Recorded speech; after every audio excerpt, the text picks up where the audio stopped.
You're doing it right now. Every single day, you walk into work and broadcast weakness without saying a word. You think you're being professional, polite, a team player. But what you're actually doing is painting a target on your back that says, exploit me, disrespect me, pass me over. And the worst part, you have no idea you're doing it. Because these aren't obvious mistakes. They're invisible micro-behaviors that trigger status detection systems in everyone around you.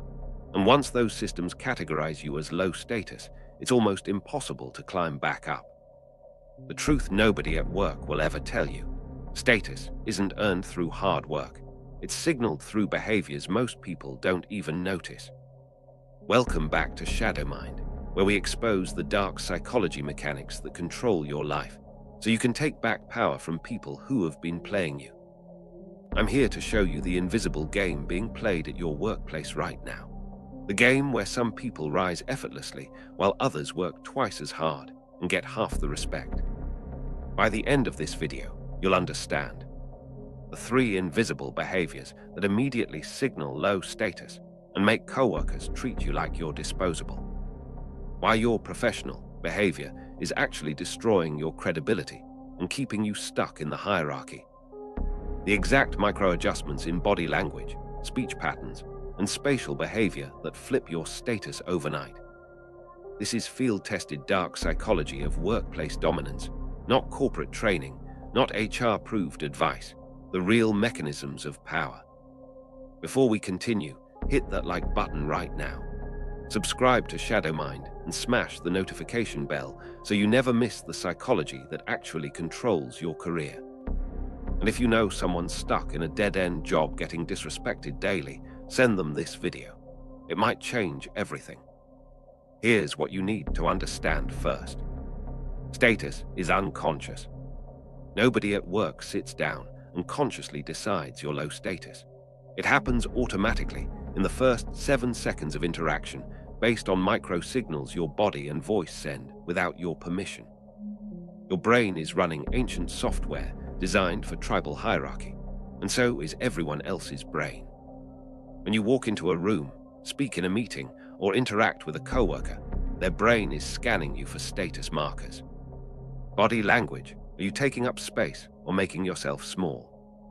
Voice tonality, are you speaking with certainty or asking for permission? Eye contact patterns, are you holding frame or deferring? Spatial positioning, are you claiming territory or accommodating everyone else?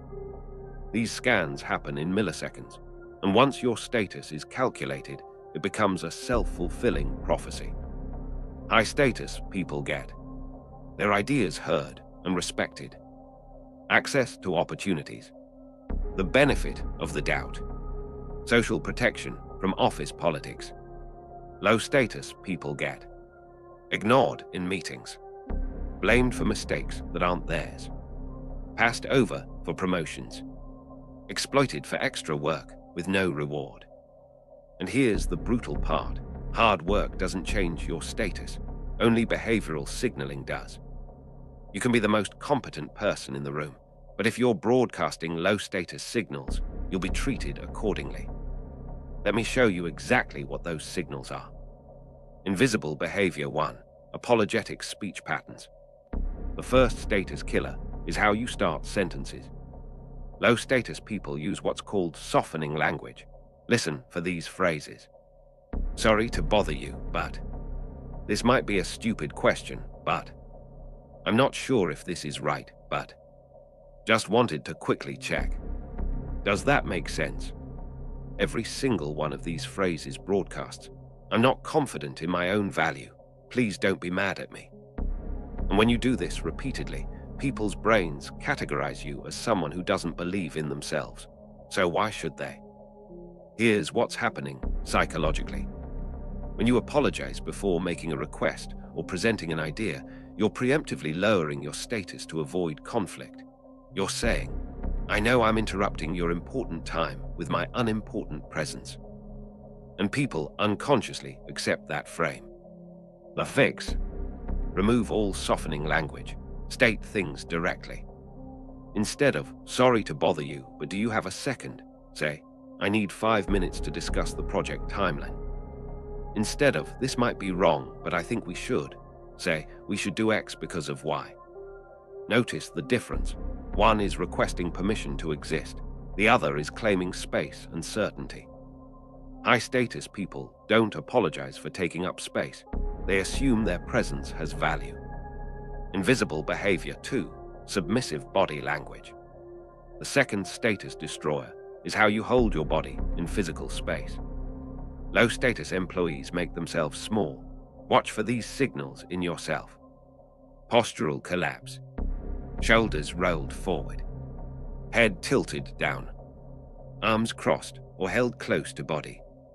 Legs crossed while standing. Leaning away from the table in meetings. Nervous energy leakage. Fidgeting with pens, phones, or clothing. Touching face or hair repeatedly. Shifting weight from foot to foot. Playing with objects during conversations. Spatial submission. Standing in doorways instead of entering rooms fully. Taking the worst seat in meetings, furthest from the head of the table. Moving out of people's way before they even approach. Making your body smaller when someone enters your space. All of these behaviors scream, I don't belong here, I'm trying not to be noticed. And when you signal that, people respond by treating you like you don't belong. Here's what most people don't understand. Your body language isn't just reflecting your internal state. It's CIATING your status in other people's perception. Even if you feel nervous, you cannot afford to show it. The fix. Adopt what's called postural dominance. Shoulders back, chest open. Head level or slightly tilted up. Take up space with your arms. Don't keep them tight to your body. Plant your feet shoulder width apart when standing. Sit back in your chair instead of perching on the edge. Enter rooms fully and claim a position, don't hover. And here's the most important one. Stop moving out of people's way preemptively.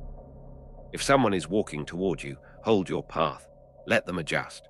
This is a micro-dominance signal that resets your status immediately. Invisible behavior 3, reactive positioning in conversations. The third invisible behavior is the most subtle and most damaging, conversational positioning. Low-status people are always reacting to others instead of setting the frame. Watch how this plays out. In meetings, you wait for others to speak first. You agree with whoever spoke last. You ask questions instead of making statements. You seek validation after sharing an idea. What do you all think? In one-on-one conversations, you mirror the other person's energy instead of setting your own. You laugh at jokes that aren't funny. You nod constantly while others are speaking. You wait for pauses to speak instead of creating pauses yourself. In email and Slack, you respond immediately to every message, signaling you have nothing more important to do. You use excessive punctuation or emojis to soften your tone. You over-explain simple requests. You thank people multiple times in the same message. All of these behaviors put you in the reactive follower position. And the person who reacts is always lower status than the person who sets the frame. Here's the dark psychology principle. Whoever controls the frame of the conversation controls the status hierarchy in that moment. If you're constantly adapting to others, you're signaling your frame is more important than mine. The fix. Start setting frames instead of entering theirs. Speak first in meetings, even if just to set context. Make statements instead of asking questions. Here's what we should do versus what should we do. Don't seek validation after presenting ideas. State them and move on. Create pauses in conversation by stopping mid-sentence and making them wait. Respond to messages on your timeline, not immediately. Wait 20-30 minutes minimum for non-urgent requests. Reduce emojis and enthusiasm markers. Be direct and clear. The most powerful move, end conversations first. Don't wait for the other person to dismiss you. Finish the conversation when you're done. All right, I've got to get back to X, we'll continue this later. This flips the power dynamic instantly. The invisible status shift, putting it all together. Now here's how you combine these fixes into a complete status transformation. Morning arrival. Don't apologize for being on time or early. Walk into the office like you own it, confident stride. Head up, no hesitation. Greet people first, don't wait to be greeted, sets the frame. In meetings, sit in a power position, middle of the table or near the head. Speak early to establish your presence. Use statements, not questions. Hold eye contact, longer than feels comfortable. Don't nod along with everyone. Stay neutral until you have something to add. In conversations, don't fill every silence. Let pauses breathe. Speak slower than the other person. High-status people don't rush. Don't mirror their energy. Set your own. End the conversation when you're done, not when they are. In digital communication, delay responses to non-urgent messages. Keep emails short and directive. Remove apologetic language and excessive thanks. Sign off without asking for permission or validation. The most important principle. Status is a game of behavioral consistency. You can't do these things once and expect respect. You have to embody them until they become automatic. And here's what will happen. Week 1, people will be confused. You'll feel like an imposter. Week 2 to 3, people will test you. They'll push back to see if you hold frame. Week 4, your status will solidify. People will start treating you differently without knowing why. Opportunities will appear. Respect will increase. You'll be invited into conversations you were previously excluded from. Not because you worked harder, because you signaled differently. You've been bleeding status at work through invisible behaviors you didn't even know existed. Apologetic speech, submissive body language, reactive positioning. Each one tells everyone around you, I'm low value, treat me accordingly. But now you know, and now you can fix it. Subscribe to Shadow Mind right now if you want more dark psychology that actually changes your reality. Turn on notifications. This is just the beginning. And remember, status isn't earned, it's signaled, and signals can be changed overnight. I'll see you in the next one.